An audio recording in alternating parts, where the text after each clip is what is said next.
US. State secretary Marco Rubio കഴിഞ്ഞ ദിവസം Panama സന്ദർശിച്ചിരുന്നു.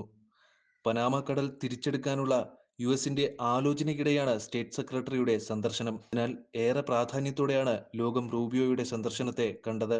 പനാമയിലെത്തിയ Rubio Panama president Jose Raul മുലിനോയുമായി കൂടിക്കാഴ്ചയും നടത്തി. തുടർന്ന് കനാൽ സന്ദർശിച്ചു. പനാമ കനാൽ യു.എസിന്റെ നിയന്ത്രണത്തിലാക്കുമെന്ന പ്രസിഡന്റ് ട്രംപിന്റെ പ്രസ്താവന ഏറെ കോളിളക്കമുണ്ടാക്കിയിട്ടുണ്ട്. പിന്നാലെ ട്രംപിന്റെ ആഗ്രഹം നടക്കില്ലെന്ന് വ്യക്തമാക്കി മുലിനോയും രംഗത്തു വന്നിരുന്നു. കനാൽ തിരികെ നൽകണമെന്ന ട്രംപിന്റെ ആവശ്യം പനാമ പ്രസിഡന്റിന്റെ സന്ദർശനത്തിനിടെ റൂബിയോ അറിയിച്ചു.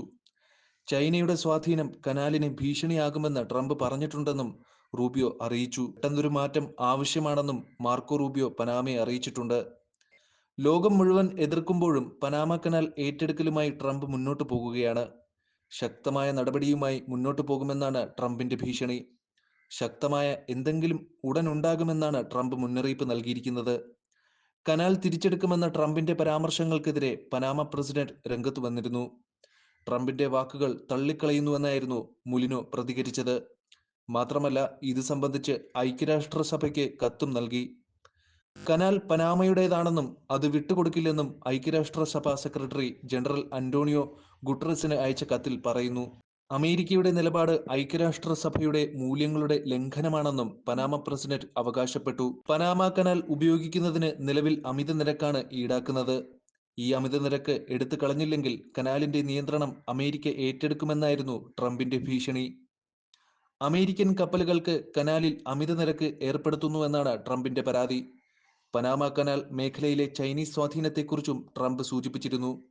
അമേരിക്ക പനാമയ്ക്ക് നൽകിയ ദാനമാണ് കനാൽ.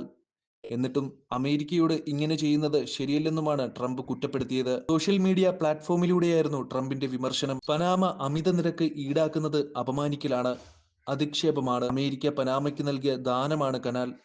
ഇത് അറിഞ്ഞുകൊണ്ടാണ് പനാമയുടെ ഇത്തരം പെരുമാറ്റം. അത് പരിഹാസ്യമാണ്. മറ്റുള്ളവർക്ക് പ്രയോജനമുണ്ടാവാനല്ല കനാൽ നൽകിയത്. അമേരിക്കയും പനാമയും തമ്മിലുള്ള സഹകരണത്തിന്റെ ഭാഗമാണ്. ധാർമ്മികവും നിയമപരവുമായ തത്വങ്ങൾ പാലിക്കുന്നില്ലെങ്കിൽ പനാമ കനാൽ പൂർണ്ണമായും തിരിച്ചു നൽകണമെന്ന് ഞങ്ങൾ ആവശ്യപ്പെടും. ഇങ്ങനെയാണ് ട്രംപ് കുറിച്ചത്. പസഫിക് സമുദ്രത്തെയും അറ്റ്ലാന്റിക് സമുദ്രത്തെയും ബന്ധിപ്പിക്കുന്ന 82 കിലോമീറ്റർ നീളമുള്ള കനാലാണ് പനാമ കനാൽ. 1904-നും 1914-നും ഇടയിലാണ് കനാലിന്റെ നിർമ്മാണം പൂർത്തിയാക്കിയത്.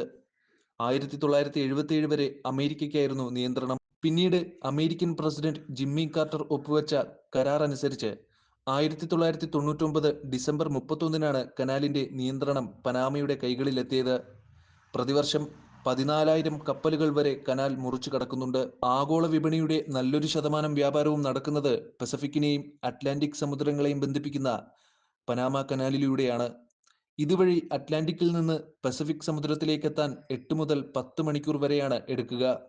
കിഴക്കൻ ഏഷ്യയിൽ നിന്ന് അമേരിക്കയിലേക്കുള്ള വ്യാപാരത്തിന്റെ 40% ഈ വഴിയാണ് നടക്കുന്നത്.